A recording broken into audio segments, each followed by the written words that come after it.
hoy Dios tome el control total del mensaje que estás a punto de escuchar y que quede implantado en tu corazón.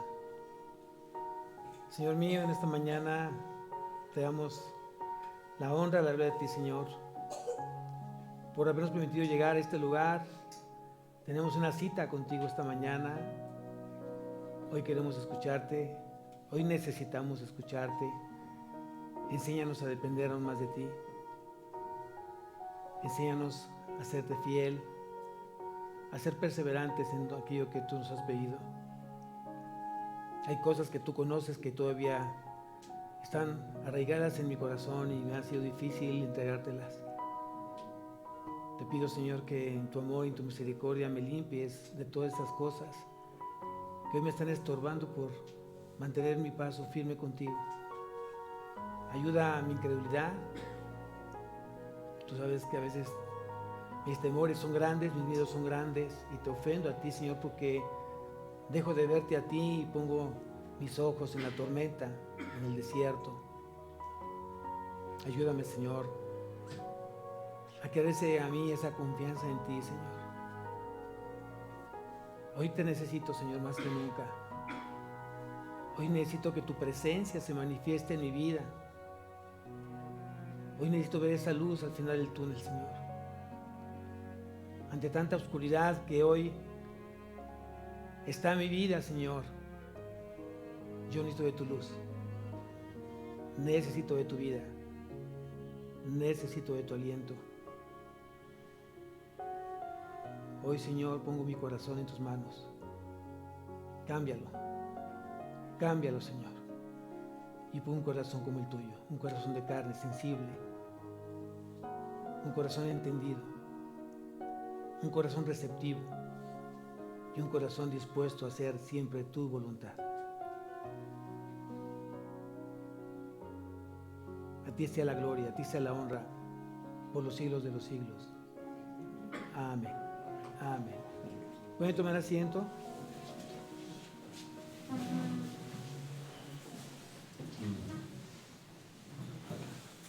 Bien, pues todo tiene un principio y todo tiene un fin, ¿no? Justamente hoy estamos a punto por concluir el libro de Génesis. Y justamente Génesis, su significado, de acuerdo a la Septuaginta, a la traducción del hebreo al griego, significan orígenes. Y en el hebreo significa en el principio. Y vimos realmente lo que hoy Génesis nos permitió saber, escuchar, entender, aprender. Y leímos hace 8 días justamente el último versículo del capítulo 49, donde dice que cuando acabó Job de dar mandamientos a sus hijos, encogió sus pies en la cama y expiró. Y fue reunido con sus padres. Es lo que dice justamente la palabra. Y hablar de muerte para muchos todavía es causa de miedo y temor. Hablar de muerte para muchos es todavía una situación donde te crea una ansiedad porque no quieres morir o porque no has entendido qué es la muerte. Y muchas veces por no entender qué es la muerte, tú quieres aferrarte justamente a esta vida del mundo. Cuando tú en la fe que has puesto en Cristo, tú tienes que aprender que tú no dejas de morir. Simplemente es una terminación de una etapa en tu vida y se mantiene otra en la presencia de Cristo. Para aquellos que han creído justamente en Cristo. Y voy a hacer varias preguntas antes de iniciar justamente con el capítulo 50 de Génesis, que habla justamente de esto, de cómo es que cuando Job, habiendo dado los mandamientos a todos sus hijos, dice que se encogió sus pies en la cama y murió. Primera pregunta, ¿qué es la muerte? ¿Qué es la muerte? Segunda pregunta, ¿cómo llegó la muerte a la vida del hombre? ¿Cómo llegó la muerte a la vida del hombre? ¿Cómo entró la muerte en el mundo? ¿Cómo entró? ¿Qué significa la muerte? ¿Y cuántas clases de muerte habla la Biblia? Y por último, la última pregunta es, ¿qué hay después de la muerte? Muchas cosas que de repente todavía tienes dudas, todavía no tienes el conocimiento y solo te enfocas en lo que tu experiencia o tu marco de referencia o tu conocimiento te dicen que es la muerte. Y la muerte no es una situación de término, no es el final, no es la cesación de la existencia. La muerte es un estado de separación.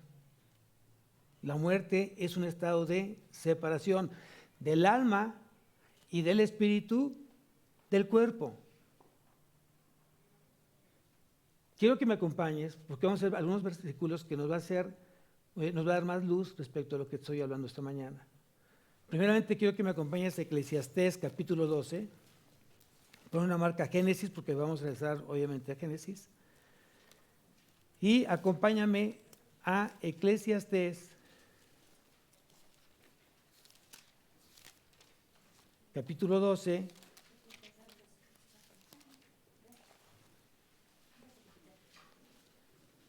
Versículo 7. Eclesiastés capítulo 12, versículo 7. Sí es importante que lo anotes para que tú tengas entonces el argumento cuando alguien te lo pregunte, ¿qué pasa si yo muero en este momento? ¿Qué pasa con mi espíritu? ¿Qué pasa con mi alma? ¿Qué pasa con mi cuerpo? Y para muchos es entendible que cuando tú mueres, el cuerpo queda completamente inerte, sin vida. ¿Pero por qué? ¿Qué fue lo que sucedió? ¿Qué fue lo que pasó? ¿Por qué mi cuerpo deja de tener existencia, aliento, no? Y dice aquí en el versículo 7, dice, y el polvo vuelve a la tierra como era, y el espíritu vuelve a Dios que lo dio. Entonces, ¿qué dice? ¿Dónde se va el espíritu que tú tienes? Porque todos nacemos, obviamente, nacemos con espíritu, alma y cuerpo. Todos nacemos con espíritu, alma y cuerpo. Nada más que el espíritu está aún no desempacado porque nacemos muertos espiritualmente por el pecado original de Adán y Eva. Hasta cuando tú naces de nuevo, hay una regeneración en tu vida, es que el espíritu entonces se conecta al Espíritu Santo, al Espíritu de Dios, y comienzas entonces a tener una vida espiritual en tu vida. Entonces aquí dice en Eclesiastés que el espíritu vuelve a Dios que le dio vida. Ya aprendimos que el cuerpo se queda aquí en la tierra inerte, el espíritu de Dios vuelve a Dios porque Él fue el que lo dio, pero la pregunta sería muy esperada de muchos. Bueno, ¿para todos es lo mismo? No. Pero antes que yo te conteste esto, quiero que me acompañes a Santiago capítulo 2, versículo 26.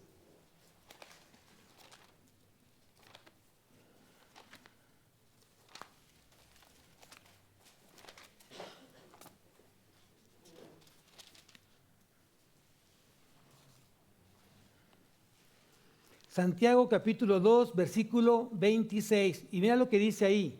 Dice, porque como el cuerpo sin espíritu está, ¿qué dice ahí? Muerto. Así también la fe sin obras está muerta. Entonces, ¿qué quiere decir? Que cuando el cuerpo está inerte completamente, muerto, es porque el espíritu ya salió de ese cuerpo.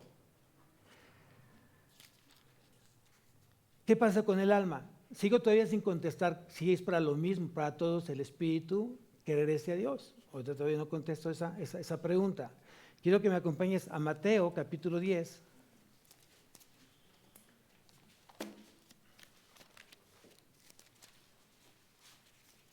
Mateo capítulo 10.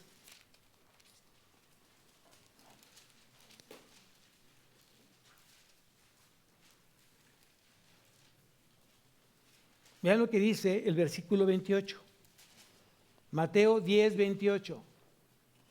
Dice, y no temáis a los que matan el cuerpo, mas el alma no pueden matar. temed más bien al que puede destruir el alma y el cuerpo, ¿en dónde? ¿Quién es el que tiene el poder de destruir el alma y el cuerpo en el infierno? Dios. Es el único. Entonces, para los que hoy somos cristianos y hemos nacido de nuevo y somos sido regenerados, ¿qué pasa si yo muero en este momento? Si yo muero en este momento, mi espíritu y mi alma se van a morar directamente al paraíso. ¿Quién está en el paraíso? Cristo está en el paraíso. Acuérdate que hay un pasaje en los evangelios donde uno de los ladrones que estaba justamente al lado de Jesús dice: yo sé que tú eres hijo de Dios, estoy parafraseando, yo sé que eres hijo de Dios, acuérdate de mí cuando tú estés en el paraíso. Y luego contestó inmediatamente Jesús en ese momento: de cierto te digo que hoy estarás conmigo en el paraíso. ¿Quién está en el paraíso? Si tú mueres en este momento, tu espíritu, tu alma, van a morar directamente al paraíso con Cristo. Pero aquellos que se negaron, aquellos que rehusaron creer en Cristo, su espíritu regresa nuevamente a Dios. ¿Y qué pasa con el alma? ¿Qué hay en el alma? Eso creo que lo hemos dicho varias veces. En el alma hay 4 aspectos: sentimientos, emociones, voluntad e inteligencia. Estos 4 aspectos están en el alma y tienen que estar estos 4 aspectos alineados a la voluntad de Dios, y eso depende de ti. El cuerpo es de Dios, el espíritu es de Dios, el alma te corresponde a ti alinearla a la voluntad de Dios. Sentimientos, emociones, voluntad e inteligencia tienen que estar alineados a la voluntad de Dios. Ahora bien, entonces dice, leímos en el versículo 28, dice: y no temáis a los que matan el cuerpo, mas el alma no pueden matar. Temed más bien a aquel que puede destruir, ¿no? Y no significa que va a aniquilar. Significa que aquellos que rehusaron en no creer en Cristo, aquellos que no son salvos, van a esperar justamente el juicio. Y ese juicio los va a mandar justamente al infierno. Una de las preguntas que hice al principio es: ¿cuántas muertes habla la Biblia? Y la Biblia habla de 3 tipos de muerte. La primera muerte fue una muerte por el pecado de desobediencia de Adán y Eva. Fue una muerte espiritual. ¿Por qué? Porque ellos, después de que pecaron, no murieron en ese momento. Ellos siguieron viviendo, ¿cierto? ¿Cierto? Entonces, ¿cuál muerte fue? Fue una muerte de separación entre el hombre y Dios. Cada vez que tú pecas, tú mueres. Hay una separación entre tú y Dios. ¿Cómo restauro esa relación con Dios cuando peco? Pidiendo perdónle a Dios y arrepintiéndome de mis pecados. Pero el arrepentimiento tiene que ser un arrepentimiento que me lleve a hacer algo completamente diferente a los ojos de Dios. Quiere decir esto, que el arrepentimiento, que significa metanoia en el griego, es cambio de mente. Cambio de mente, cambio de dirección. Es alejarme del pecado. Eso significa arrepentimiento. En otras palabras, significa si antes yo mentía, dejo de mentir. Si antes yo mataba, dejo de. Si antes yo era un infiel, dejo de ser infiel. Ese es realmente el verdadero arrepentimiento. Entonces, la primera muerte es una muerte espiritual. Bueno, obviamente, si yo muero espiritualmente en este momento, sabemos que ¿qué trajo consigo el pecado? Una muerte espiritual, pero una muerte también ¿qué? Física. ¿Y cómo se manifiesta la muerte física? Pues todos estamos envejeciendo. Ya muchos ya peinamos canas, y hace tiempo pues no peinabas canas, cuando tenías 5, 6 años, 8 años, 10 años, 12 años. Ahora ya peinas canas, ya estás blanquito. Parece que tienes nieve en la cabeza, ¿no? Me acuerdo que a mi ahorita le decíamos cabecita de algodón, ¿no? Porque tenía completamente sus chinos y era blanco, blanco, blanco su cabello, ¿no? Entonces no sé dónde quedan los chinos de mi abuelita, pero bueno, por ahí están, ¿no? Y sin embargo, esa es la segunda tipo de muerte. Y la tercera muerte lo dice, quiero que me acompañes, Apocalipsis, capítulo 21.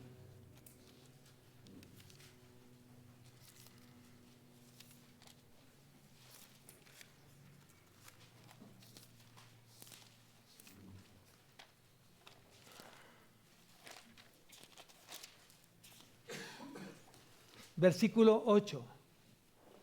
Apocalipsis capítulo 21, versículo 8. Y dice, pero los cobardes e incrédulos, los abominables y homicidas, los fornicarios y hechiceros, los idólatras y todos los mentirosos tendrán su parte en el lago que arde con fuego y azufre, que es la muerte segunda. Esa es la tercera, el tercer tipo de muerte, la muerte segunda. Es cuando ya cuando Dios ya dictamina la sentencia judicial de una muerte eterna. Ya no hay forma de regresar hacia atrás. ¿Qué pasa cuando aquellos mueren? ¿Qué pasa con aquellos que ya murieron? Bueno, vamos a ver, porque de repente ahí entramos en otra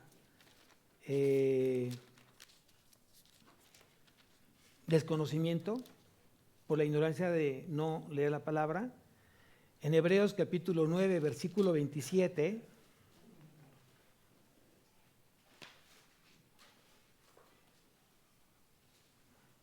en Hebreos capítulo 9, versículo 27, dice, y de la manera que está establecido para los hombres que mueran, ¿cuántas veces? ¿Cuántas veces? Una sola vez. Y después de esto, el juicio. Es bien importante esto. La gente que ya murió, la Biblia no te lleva a que tú tengas que orar por aquel que ya murió. Si tú sabes que Él murió en Cristo, ¿dónde está su espíritu y su alma? Está en el paraíso con Cristo. ¿Hay que orar por Él? No. Segundo, hubo alguien que murió sin Cristo. Hay alguien que murió sin Cristo. ¿Qué pasa con su espíritu? Regresa nuevamente a Dios. ¿Qué pasa con su alma? ¿Se va a morar dónde? En la Biblia habla de dos términos, el Seol y el Hades. Seol en hebreo, Hades en griego y significa lugar de muertos. El alma entonces de aquella persona que no creyó en Cristo, se rehusó a creer en Cristo, va a estar esperando justamente el juicio de gran trono blanco para ser luego lanzada junto con el diablo y todos sus demonios al lago de fuego o el infierno. ¿Cómo es que llegó la muerte al mundo? ¿Cómo es que llegó la muerte al mundo? Romanos capítulo 5, versículo 12.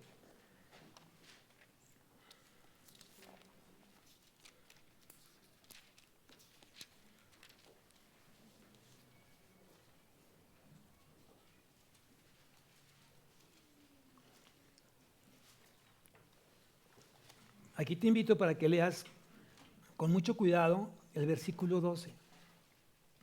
Dice, por tanto, como el pecado entró en el mundo por un hombre. No dice por dos, un hombre. ¿Quién pecó? ¿Quién transgredió? ¿Es bien? ¿Correcta la pregunta? La respuesta, perdón. Quien transgredió fue el varón, porque él se le dio la instrucción de que del árbol del conocimiento del bien y del mal, si él comiese de ese árbol, ciertamente iba a morir. Era un mandamiento con sentencia judicial. La mujer comió, pero cuando le dio de comer a su varón, en ese momento fueron abiertos sus ojos. Ahí ella fue engañada y el varón fue que cayó en desobediencia, cayó en transgresión. Es lo que tienes que enseñar. ¿Cómo entró entonces el pecado en el mundo? Por el engaño y por la desobediencia. Son dos términos que tienes que aprender. Por el engaño y por la desobediencia es que entró la muerte al mundo. Entonces la muerte física es la consecuencia de la muerte espiritual y finalmente la muerte segunda. En eso se puede resumir justamente la muerte. Y es importante que tomara este principio teológico porque muchos no saben justamente qué pasa si yo muero, qué pasa con aquellos que mueren sin Cristo y qué pasa si yo sigo viviendo en temor y miedo de la muerte. Bueno, te tengo una buena y una mala. La buena es que tú tienes que aprender a confiar justamente en lo que Dios ya prometió. ¿Qué prometió Dios? Vida eterna a través de su Hijo. ¿Tú crees en el Hijo? ¿Tú crees en Cristo? Entonces tú no mueres. Lo que pasa, deja tu cuerpo simplemente de existir, pero tu espíritu y tu alma siguen vivos y se van a morir directamente con Cristo. Por eso cuando Pablo dijo, porque para mí vivir es, porque para mí vivir es, entonces, ¿el morir qué es? Entonces, ¿por qué tienes miedo a la muerte? Obviamente, pues somos carne y no queremos dejar a nuestra amada esposa, no queremos dejar a nuestros amados hijos, no queremos dejar a nuestros amados nietos, no queremos dejar pues mi trabajo y mis planes y mis proyectos y mis sueños. Pues sí, somos carne. Pero Pablo creo que nos da una enseñanza, porque para mí el vivir es Cristo. ¿Por qué estás vivo? ¿Para qué estás vivo? Para Cristo. Todos tenemos que contestar para Cristo, para servirle a Cristo, para amar a Cristo, para vivir a Cristo en mi vida. Ya no vivo yo, más Cristo. Y si hoy termina mi vida, hoy justamente, ¿no? Al bajar aquí me da un infarto fulminante en este momento, pues ahí se ven, yo voy a estar en un lugar completamente mucho mejor que aquí, ¿no? Y voy a estar mucho, mucho, mucho mejor que lo que estoy aquí. Ay, pastor, ¿en qué? ¿No extraña a su esposita? Claro que lo voy a extrañar, pero bueno, yo voy a estar mejor. Y a ver, ellos me alcanzarán si es que ellos perseveran justamente en hacer las cosas que a Dios agrada a través de la fe puesta en Cristo. ¿Suena fuerte? ¿Suena fuerte? Pues sí, pero es la verdad. Es la verdad. Job sabía justamente dónde iba a estar Job hoy. ¿Dónde está Job hoy? Jacob, perdón, ¿dónde iba a estar? Bueno, también Job. ¿Dónde está Jacob ahorita en este momento? ¿Dónde está? Pues en el paraíso. Y seguramente sus hijos, si creyeron en Dios, ¿dónde están? Luego entonces se volvieron a reunir. Entonces no veamos la muerte como algo fatal, sino el principio de una gran bendición para aquellos que tenemos a Cristo en nuestras vidas. Amén. Digo, pues yo estoy contento por eso. Ahora sí, bueno, regresemos nuevamente a Génesis, ¿no? Y vamos al capítulo 50, versículo 1, 2 y 3. Dice, entonces se echó José sobre el rostro de su padre y lloró sobre él y lo besó. ¿Cuántas veces te ha tocado ver esta escena? ¿Cuántas veces has ido a sepelios y sepelios de gente cristiana y no cristiana? Un sinnúmero de mucha gente. Y esta situación en algunos casos llega a haber una excepción. En algunos casos me ha tocado ver excepciones, donde no hay lágrimas. Hay canto, hay himnos, hay salmos, hay palabra, hay abrazos, hay risas. Y ponen un video precioso de lo que fue esa persona, de la bendición que logró estando en tierra, bueno, aquí en el mundo, y todos recordando cosas maravillosas de esa persona, y vienen risas, y te acuerdas que él hizo, y te acuerdas que el otro, y, sí, no, y ves un sepelio completamente fuera de tristeza, lágrimas, remordimientos, culpas.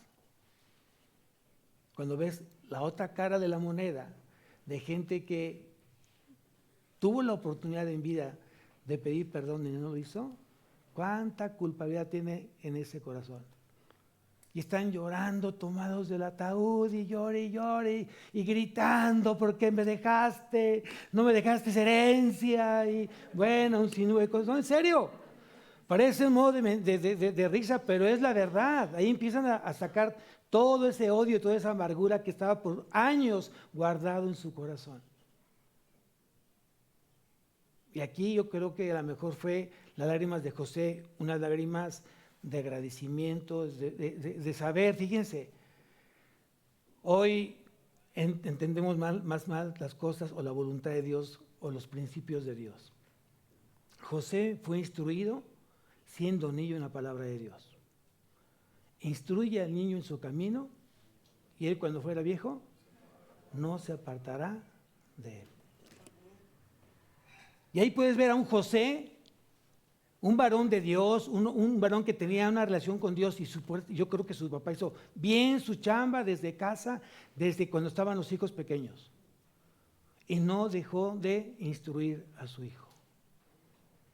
¿Y dónde lo puso Dios? ¿Dónde lo puso Dios?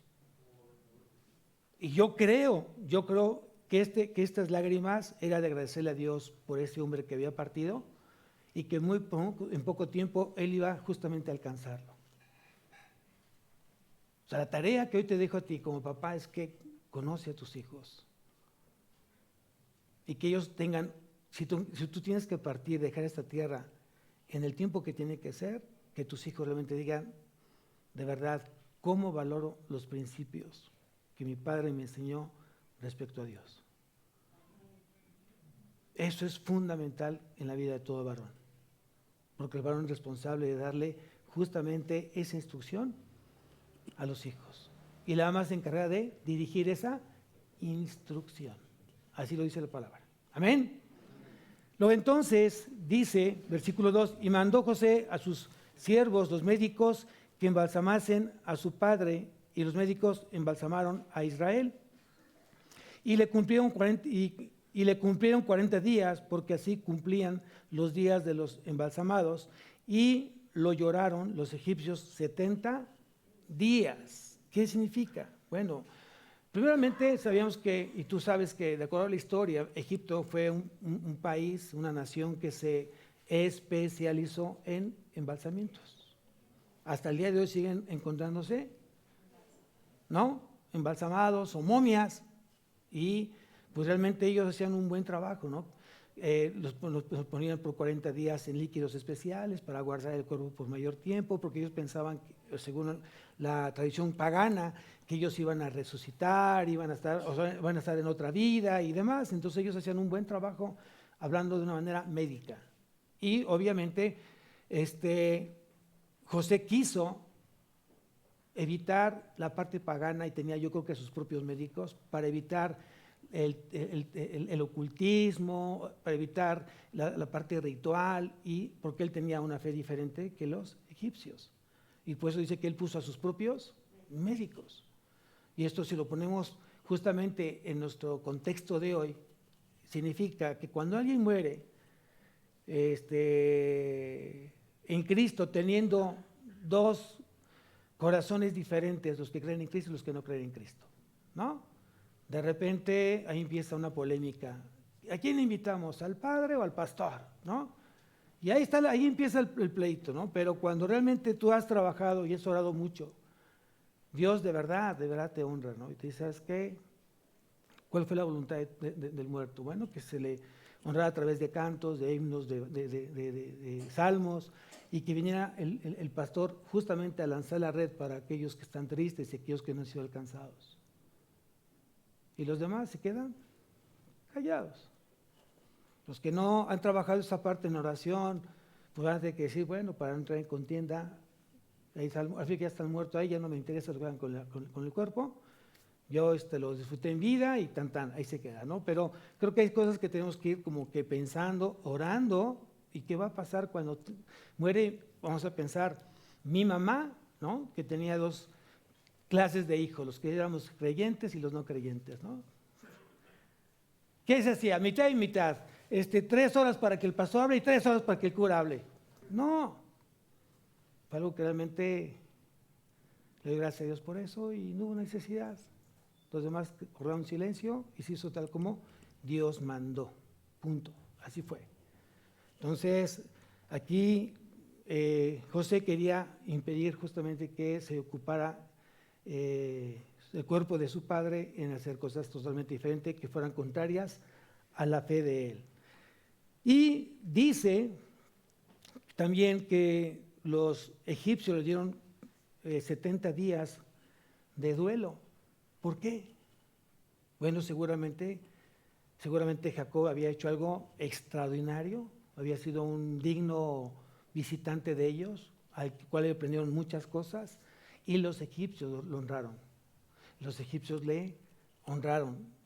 Fue un duelo digno de un hombre que al final de sus días creyó en Dios, se entregó a Dios, enseñó de Dios y fue un hombre de Dios al final de los años de su vida.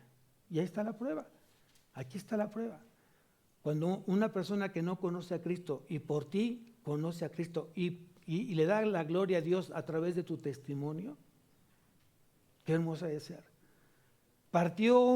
Hoy entiendo, partió mi hermano a la presencia de Dios, pero gracias a su testimonio, él me compartió del Señor, estuvo insistente que yo conocía de la palabra, y hoy que no está acá, ¿cómo lo recuerdo? Lo amo y yo sé que ya está con el Señor, pero aquí en mi corazón está un agradecimiento profundo por lo que Dios lo usó como un instrumento para mi vida. ¿Quién dice amén? Amén.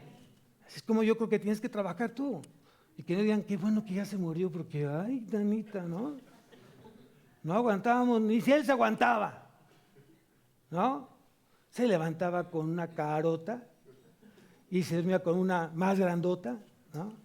Pero bueno, entonces yo creo que es ser muy, muy, muy hermoso el que alguien te pueda recordar porque fuiste de bendición para su vida.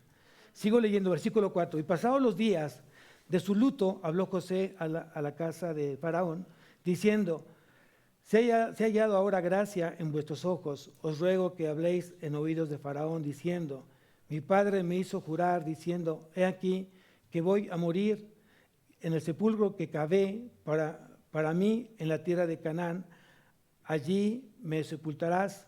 Ruego pues que vaya yo ahora y sepulte a mi padre y volveré. Aquí la palabra cavar en el original es cara con K, cara. Y significa comprar. Significa comprar. ¿Qué significa? Que Jacob compró su lugar de muerte, su entierro, su sepultura. ¿Se acuerdan que fue parte de lo que él hizo en su tiempo? Y a lo mejor tú en esa parte pues vas a recordar que Faraón le tenía un gran estima a José. Le tenía un gran estima a José por todo lo que José había bendecido a su nación.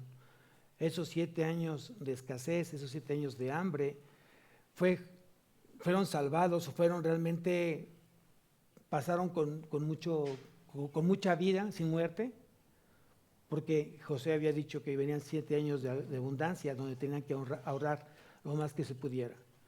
Porque después de esos 7 años de abundancia iban a llegar 7 años de escasez, y yo creo que eso, para Faraón, de ver que su nación no mermó en esos 7 años de escasez, fue para Faraón un gran reconocimiento para José. Y dice entonces,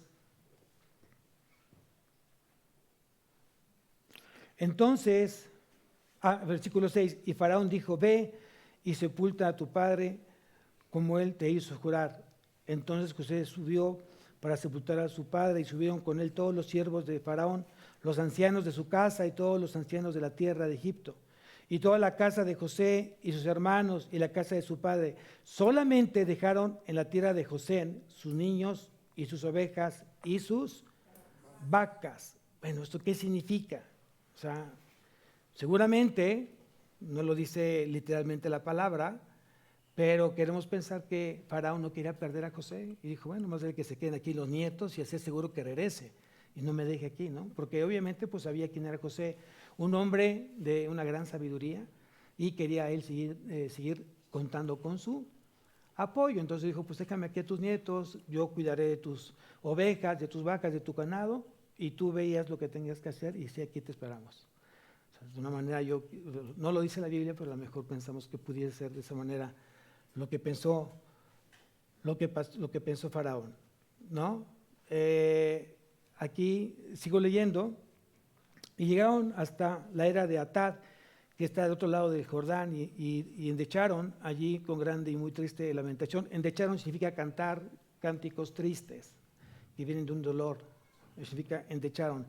Allí con gran y muy triste lamentación, y José hizo a su padre duelo por 7 días. Y viendo los moradores de la tierra, los cananeos, el llanto en la era de Atad, dijeron: llanto grande es este de los egipcios, por eso fue llamado su nombre Abel Mizraim, que está al otro lado del Jordán, ¿no? Entonces quiere decir que ha sido toda una caravana de gran lamento. Yo creo que si tú has leído toda la Biblia, no se había nombrado una situación así en otro hombre de la palabra. No hay. Entonces, algo hubo en la vida de Jacob que permitió justamente que gente gentil y judía, en este caso egipcios y judíos, iban ahí llorando la muerte de Jacob. Y sigo leyendo. Hicieron pues sus hijos con él según les había mandado, pues lo llevaron sus hijos a la tierra de Canaán y los sepultaron en la cueva del campo de Macpela, la que había comprado Abraham, con el mismo campo para heredad de sepultura de Efrón de Eteo al oriente de Mamre. Pues aquí podría ser la pregunta, ¿por qué no fue sepultado al lado de Raquel, su amada esposa? Porque bueno, acuérdate que él se fue creyendo que iba a resucitar junto con su padre Isaac y su abuelo Abraham, y por eso él pidió que fuera enterrado con los demás patriarcas. Y bueno, esa es una de las razones. Sigo leyendo. Y volvió José a Egipto, él y sus hermanos, y todos los que subieron con él a sepultar a su padre, después que lo hubo sepultado. Versículo 15, aquí viene otro principio teológico. Dice, viendo los hermanos de José que su padre era muerto, dijeron, quizá nos aborrecerá José y nos dará el pago de todo el mal que le hicimos. ¿Qué fue lo que sucedió? Bueno, yo creo que después de que muere Jacob, viene a sacar a la superficie los temores y los miedos que tenían por mucho tiempo los hijos de Jacob. Ellos todavía sabían que habían hecho algo malo a José en su momento. Pero aquí tal vez también venía un poco de recordar, yo creo que a lo mejor Jacob, dentro de su vivir con ellos, les contó lo que su tío Esaú quería hacer con Jacob, ¿se acuerdan? Cuando fue ultrajado o le fue quitado la primogenitura a Esaú por medio de engaños, usurpó esa parte de la primogenitura Jacob. ¿Y qué fue lo que dijo Esaú, se acuerdan? De mi cuenta corre que después de que mi papá muera, tú estarás muerto. Y yo creo que eso a lo mejor lo contó Jacob, y dijeron ellos, no, pues se va a repetir, ¿no? A lo mejor va a pensar mi hermano José, ahora sí que ya no está mi papá, a lo mejor se va a cumplir también esa misma amenaza, ¿no? Ahora que ya no está, a lo mejor nos había perdonado porque era por mi papá, y ahora que ya no está mi papá, a lo mejor nos va a matar. Entonces ellos todavía no habían creído, ¿no? Aquí hay un momento cuando leímos cómo lloró José cuando él confesó quién era cuando se presentó sus hermanos delante de él. Y dijo, yo soy José, el que ustedes vendieron, y aquí Dios me puso en esta tierra, ¿no? Ellos se impactaron, se abrazaron, lloraron y comieron en su casa y comieron de su mesa y fueron grandemente bendecidos. Entonces muchas veces aquí la enseñanza es que a veces tú pides perdón por algo que tú hiciste, pero mucha gente se queda con la duda de que puede ser un perdón genuino. Realmente esas lágrimas que tú y yo derramamos en ese momento de pedirnos perdón, ¿fueron genuinas? ¿Fueron verdaderas? Entonces valdría la pena también que estés seguro de eso y que tú le preguntes a la otra persona, ¿tienes alguna duda del perdón que yo realmente accedí a ti? Tú no me debes nada, yo ya te perdoné, de verdad te perdoné. Y te voy a pedir perdón las veces que sean necesarias, ¿no? A veces hay que hacerlo de muchas y otra vez, aunque tú ya lo hayas hecho en algún momento, síguelo haciendo. Y obviamente sigue sobrando, afirmando que el perdón viene con acción de gracias. Es bien importante eso, que tu perdón venga con acción de gracias. ¿Qué significa esto? Que si tú ya perdonaste, tus actos, tus obras, tus acciones le van a dar descanso al corazón de la persona que tú realmente te ofendió. Porque si tú sigues siendo frío, sigues siendo rudo, sigues siendo distancia, tu relación con esta persona seguramente va a pensar que no lo has perdonado. Que fueron solamente de dientes para fuera. Y ellos tenían ese temor, ese gran temor, ¿no? Sigo leyendo, versículo 16. Y enviaron a decir a José: tu padre mandó antes de su muerte diciendo. O sea, ellos ya habían platicado lo que habían hecho con la vida de José. Seguramente en algún momento, no lo dice la Biblia, pero seguramente ellos tuvieron un tiempo con su padre donde confesaron el mal que le habían hecho a José. Tú y yo llegamos con el manto de colores que tú le hiciste manchado de sangre, quiero decirte que era una sangre de un cabrito, que destazamos en el desierto, haciéndote creer que era la sangre de nuestro hermano, para que tú creías que ya estaba muerto. Cuando nosotros todos nos pusimos de acuerdo, primero para matarlo, dos, no lo matamos, lo vendimos. Y por tantos años tú pensaste que él había muerto. Yo creo que todo eso, me imagino, marcó una parte del dolor en la parte de Jacob. Pero ya lo había dicho, porque aquí dice el versículo 16, y enviaron a decir a José: tu padre mandó antes de su muerte diciendo, versículo 17, así diréis a José: te ruego que perdones ahora la maldad de tus hermanos y su pecado, porque mal te trataron. Por tanto, ahora te rogamos que perdones la maldad de los siervos del Dios de tu padre. Y José lloró mientras hablaban. Seguramente, acuérdate que José tenía un corazón como el corazón de Dios, un corazón muy sensible, muy, muy sensible.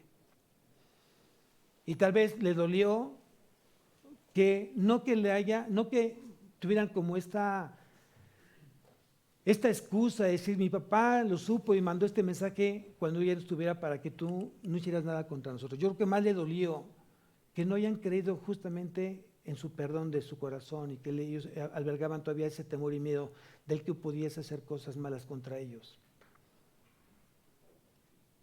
Pero volvemos nuevamente a la enseñanza.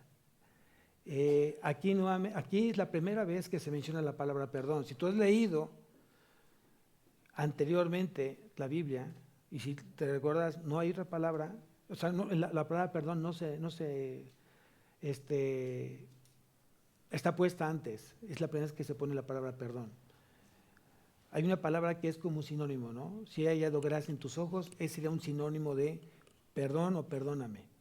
Y aquí habla nuevamente en este versículo de que él tenía que perdonar la maldad de, fíjense cómo se refieren ellos, los siervos de Dios. No dijo de tus hermanos.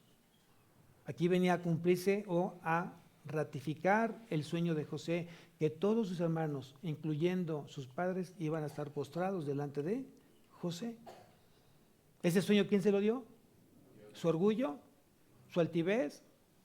¿Su soberbia? ¿Quién le dio ese sueño? Dios se lo dio, ¿no? Dios se lo dio. Y dice, versículo 18, vinieron también sus hermanos y se postraron delante de él y dijeron: henos aquí por siervos tuyos. Nuevamente ratificamos, cuando Dios te tiene algo, si Dios ya lo puso en la palabra y es una promesa tuya, créelo, Dios lo va a cumplir. Dios lo va a cumplir. Si Dios ya lo puso en su palabra y lo puso como promesa, solamente yo te diría esta mañana: espera esa promesa. Amén. Y versículo 19. Y le respondió José: no temáis, ¿acaso estoy yo en lugar de Dios? Esa pregunta tiene mucho que ver con otra pregunta que está en Santiago, perdón, en Romanos capítulo 12. Y esa es otra enseñanza de esta mañana, Romanos capítulo 12.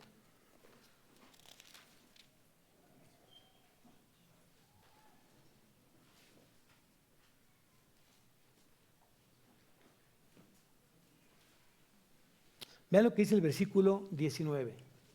Romanos 12, 19. Para muchos que todavía están albergando una venganza en su corazón por alguien que les hizo un daño, por alguien que se ha burlado, por alguien que los ha humillado, por alguien que ha lastimado su corazón, su economía, a su familia, a sus hijos. Vean lo que dice aquí Pablo en el capítulo 12, versículo 19. Dice, no os venguéis vosotros mismos, no os venguéis vosotros mismos, amados míos, sino dejad lugar a la ira de Dios, porque escrito está, mía es la venganza, yo pagaré, dice el Señor. ¿Qué significa esta parte? Que entonces José, durante ¿cuánto tiempo duró su sufrimiento de José? Desde que salió justamente de su casa, por encomienda del Padre, ve y revisa cómo están tus hermanos y regresa a saber qué es lo que tú viste. A partir de que salió de su casa, ¿cuántos años pasaron? Muchos años, más de 17 años, ¿no? ¿Cómo fue la vida de José? ¿Bonita? Cancún, palmerita, coco, bronceador, ¿así fue? No, fue de sufrimiento. ¿Ocasionado por quién? ¿Por quién? No, por Dios. Él sabía que Dios le tenía algo preparado mejor y siempre fue su esperanza. Yo sé que tú, Señor, tendrás algo para mí. No entiendo este caminar contigo. No entiendo por qué está pasando esa tormenta en mi vida. No entiendo por qué estoy pasando por problemas en mi vida. No entiendo por qué esta enfermedad. No entiendo por qué hoy me han pagado mal a quien yo he ayudado por muchos años. No entiendo yo eso, Señor.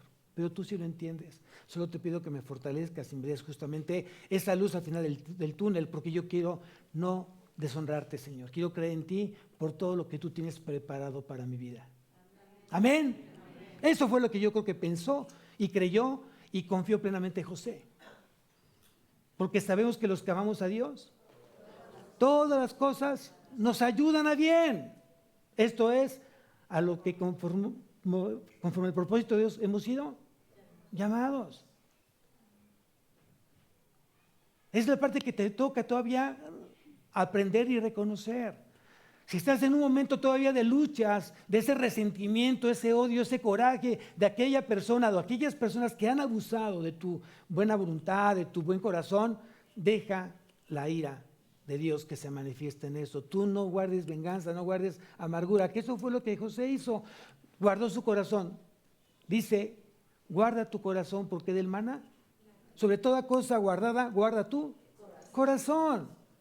No dejes que se llene de amargura. No dejes que se llene de resentimiento, de odio. Tienes que perdonar. Y por alguna razón Dios permitió justamente ese caminar en el desierto, en esa tormenta en tu vida. Dios tiene un propósito divino de parte de Él hacia tu vida. Y eso fue lo que realmente José lo creyó. Y él pasó por momentos muy difíciles. Tú lo has leído, lo hemos leído tal vez en algunos meses, pero tú puedes leer Génesis y a lo mejor no te lleva más de un día o 2 días leer Génesis. Pero vive la vida de José. Vive ese tiempo, el dolor tan grande que seguramente produjo el saber que sus propios hermanos querían la muerte de él.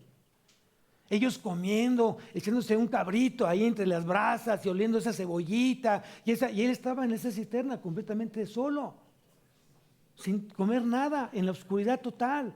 Ellos riéndose, aviéndose el último cuento del desierto y bueno, todo lo que ustedes se pueden imaginar. Y cómo estaban maquinando su muerte. Todo eso fue un dolor para él. Después ahí no paró la situación. Fue vendido. Fue vendido. Otro dolor más, otra herida más a su corazón. Y después de haber tenido la gran bendición de parte de Dios, de haberlo puesto como segundo al borde de la casa de la casa de Potifar. La esposa pone los ojos en él, él se mantiene firme, como tú eres firme ante el pecado, dices no voy a pecar, no voy a pecar porque pecaría ante Dios primeramente. ¿Y qué le costó el ser justo? ¿Qué le costó ser firme? Otra vez cárcel, otra vez una vida injusta a los ojos del hombre. Pero él sabía justamente que había un propósito de parte de Dios en su vida. Y por eso cuando tú lees esta parte del versículo 19 y le respondió José, no temáis, ¿acaso estoy yo en lugar de Dios? O sea, yo dejé que Dios obrara en todo. Hay muchas cosas que tú y yo no entendemos lo que esté pasando, pero Dios lo sabe, Dios no pierde el control de las cosas, eso tienes que aprenderlo. Dios no pierde el control de nada. Tan solo está probando tu fe, tan solo está probando cuánto le crees a Él. Tú tienes que hacer esa parte en tu vida, solo confía, solo confía, solo confía. Hay otra parte que me gusta mucho, que también te lleva a un pasaje paralelo, que está en la primera carta de Pedro. Y aquí viene una enseñanza del apóstol Pedro hacia lo que hizo Jesús en su momento. Vamos a ver, primera carta de Pedro, está casi al final de las Escrituras.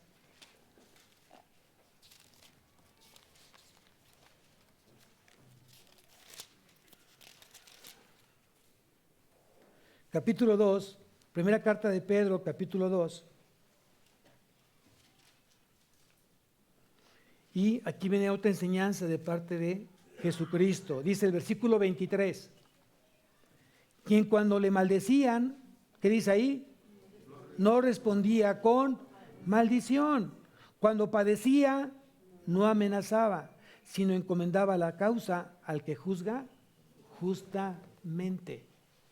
¿Qué es lo que tienes que hacer a partir de hoy? Cada vez que tú sientes que alguien te está lastimando, cada vez que alguien que tú sabes que está hablando a tus espaldas, cada vez que alguien está envenenando el corazón de alguien hacia ti, porque eso también es muy común en la gente que tiene mucho odio. Comienza a envenenar el corazón de los hijos, el corazón de la familia, el corazón de los hermanos, el corazón de los empleados, el corazón de las ovejas. Mucha gente que ha guardado por años el odio, la amargura, comienza a hablar mal y comienza a contaminar otros corazones. ¿Cierto o falso? Pero aquí lo que dice Jesús, encomienda la causa a tu Creador, al que juzga justamente. Deja que Dios sea el que obre en ti. Él es tu hacedor, Él es tu estandarte, Él es tu escudo, Él es tu fortaleza. Amén. Cuando tú ya has entendido eso, de verdad, vives una vida completamente en paz, tranquilo, porque es lo que te lleva justamente a una vida en Cristo. Una vida en Cristo, una vida cristiana, es una vida en paz. No importan las circunstancias, vives una vida en paz, amando a tu prójimo. Si no amas y no tienes paz en tu vida, yo dudaría que fueras una persona cristiana, aunque tú lo digas. Si tú no proyectas una paz, si tu familia no proyecta una paz, algo está pasando ahí que no checa lo que dice la palabra. Mi paz os dejo, mi paz os doy. ¿Quién lo dijo? Cristo. ¿Y dónde está Cristo? ¿Dónde está Cristo? ¿Dónde lo invitaste? No, ahí vive, ahí mora. Por consiguiente tienes que tener una vida de paz, de gozo. No importando de verdad la tormenta que estés pasando. Tú tienes que darle honra y gloria a nuestro Salvador, Jesucristo. Amén.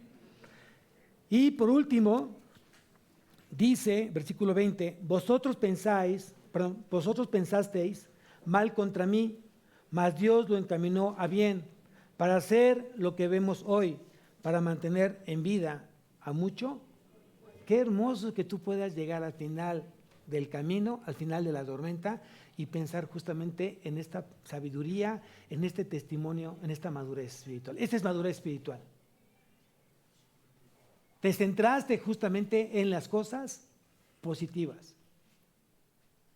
En otro momento que hubiera dicho José, sí, se pasaron, son de lo peor, y ahorita que no está mi papá, pues al calabozo, y ¿no? ¿No es cierto? Pero él no guardó nada de eso en su corazón, al contrario, era un hombre de bendición. Ustedes pensaron mal en mí, pero Dios lo encaminó a bien, porque había un propósito divino. Dios me usó para alimentar a su pueblo y que su pueblo no pereciera. Y yo tenía que pasar por momentos difíciles para que Dios formara un carácter en mi vida. Y eso es lo que tenemos que aprender. ¿Formó Dios carácter en José? Por supuesto que sí. No cualquiera llega a ser segundo de mando de Faraón. No cualquiera llega a ser el segundo del jefe de la guardia de Faraón.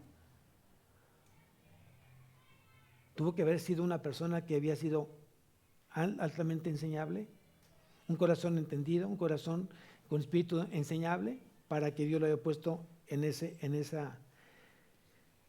lugar. Versículo 21, ahora pues no tengáis miedo, yo sustentaré a vosotros y a vuestros hijos. Así los consoló y les habló al corazón. Y habitó José en Egipto, él y la casa de su padre. Y vivió José 110 años, y vio José a los hijos de Efraín hasta la tercera generación. También los hijos de Maquir, hijo de Manasés, fueron criados sobre las rodillas de José.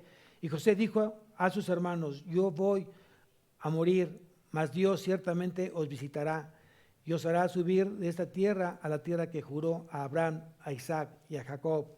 E hizo jurar José a los hijos de Israel, diciendo: Dios ciertamente os visitará y haréis llevar de aquí mis huesos.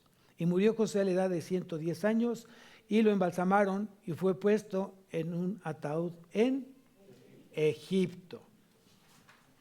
Aquí terminamos con el libro de Génesis, ¿no? Viene el comienzo entonces de la serie del Pentateuco. Ya empezamos agarrando Génesis, pues seguramente vamos a empezar con Éxodo, ¿no? Y a ver qué es lo que tiene Éxodo justamente para nuestra vida. ¿Cuál es el principio teológico, capítulo a capítulo, versículo a versículo, que Dios quiera decirnos en nuestra vida? Amén.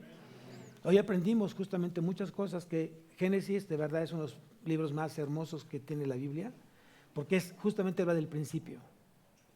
Habla del principio. ¿De dónde vienes?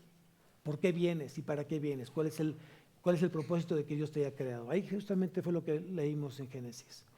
Hoy te invito para que te levantes, por favor. Y demos gracias a Dios porque hoy terminamos justamente este viaje de Génesis y dejemos que Dios siga hablando a tu vida. Cierra tus ojos. Cierra tus ojos. Padre mío, Señor, gracias, Señor, por este viaje que nos has permitido entrar contigo, Señor, a esta barca, a esta cápsula del tiempo. Muchos de los pasajes que vimos, Señor, nos hiciste realmente llorar y ver cómo tu poder se manifiesta en cada momento de la vida de los tuyos. Hay muchas cosas que hoy hablaste a mi vida a través de este libro de Génesis. Hay cosas que yo no me imaginaba que estuvieran ahí escritas y tú las sacaste a la luz, Señor. Gracias por aquellas personas, por aquellos hombres que han sido sensibles y les has dado más revelación, Señor, porque a través de esa revelación en ellos nosotros seguimos aprendiendo, seguimos caminando contigo. Hay un pasaje que tú has puesto, Señor, en tu palabra, que dice: mi pueblo perece por falta de conocimiento. Yo quiero dejar de morir, Señor. Quiero estar teniendo mi vida puesta en ti y aprender más de ti. Quiero enseñar más de tu palabra, quiero enseñar más de tu vida, quiero enseñar más de tu caminar. Sé que es un caminar no fácil, donde permitirás tormentas, desiertos en nuestra vida, pero todo tiene un propósito. Todo tiene un porqué y un para qué. Gracias, Señor, porque hoy me has abierto los ojos. Y en este caminar contigo has cambiado mi corazón. Un corazón sensible, un corazón entendido, un corazón hambriento y sediento de ti. Gracias por los corazones que tú tocaste, Señor, en este libro. Gracias porque han demostrado fidelidad a ti. Han puesto los ojos en ti, en el autor y consumador de la fe. Padre, hemos sido comprados por precio de sangre. Hoy, Señor, te pertenecemos a ti y queremos y anhelamos vivir justamente ese versículo tan pequeñito que Pablo, el apóstol, hiciste que pusieran en Filipenses, porque para mí el vivir es Cristo y el morir es ganancia. Bendice, Señor, mi vida, bendice a mi familia. Ayúdame, Señor, a ser ese instrumento tuyo y ser esa extensión tuya aquí en la tierra. Mi vida tiene un propósito, mi familia tiene un propósito. Y tú eres parte, Señor. Tú eres parte, Señor, fundamental, eres vital en nuestra vida. Has cambiado, Señor, ese lamento en baile, esas lágrimas en gozo, esas lágrimas en risa. Has concedido que mi corazón esté tranquilo y en paz, Señor. has derramado de tu gracia en mi vida. Y aun en situaciones de duda y de temores, tú siempre estás conmigo, tocando mi corazón y hacerme sentir fuerte, Señor, junto contigo. Bendice, Señor, mi vida, bendice mi matrimonio, bendice mi familia y dame la gran oportunidad de seguir siendo usado por ti, mi Dios, para alcanzar a otros para tu reino. Que esta semana sea plena en ti, que sea llena de ti, llena de tu gracia, de tu favor, y que tus misericordias, que sabemos que son nuevas cada mañana, nos sigan todos los días de nuestra vida. En el nombre de Cristo Jesús, amén y amén. Que Dios bendiga su semana, amados.